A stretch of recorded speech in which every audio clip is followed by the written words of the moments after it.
Soma sheria ya vyama vya siasa. Kuandamana ni makosa. Soma katiba. Kuandamana ni makosa. Kuandamana ni moja ya shughuli halali ya watu kueleza hisia zao. Kwa hiyo hatujaanza leo kuandamana taifa hili. Tumeandamana hata Azimio la Arusha lilipopita tuliandamana.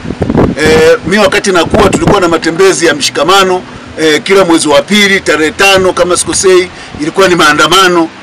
Kulikuwa na maandamano ya kutosha ya kuunga ya kupinga labda Malawi, kumpinga Banda alivyokuwa akizungumza kuhusu taifa letu. Tumekuwa na maandamano mengi. Kwa hiyo swala maandamano ni haki ya watu kujieleza.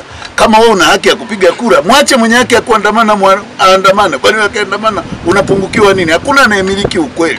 Hakuna anayemiliki haki. Wananchi wametoa tu kwa dola au kwa serikali kiasi ya haki zile tu walizoipa, lakini kuna baadhi ya haki wamebaki nazo.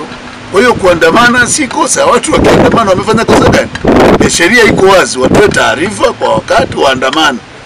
Wanatoa tu taarifa, sio kuomba ruhusa. Unatoa taarifa, unaandamana. Hakuna makosa kuandamana. Ni kwa sababu tu ya siasa zilizopitwa na wakati, mazoea ya kuondoka utu ndani yetu. Ndio watu kuta na vyombo vyetu vya dola kutoka katika mfumo wake wa kuwa pro people na kuwa pro leader, ndiko kunakosababisha maandamano yaonekane kama uhalifu. Maandamano ni tukio la kiraia. Watu wakiandamana waache waandamane, ni haki yao ya kimsingi.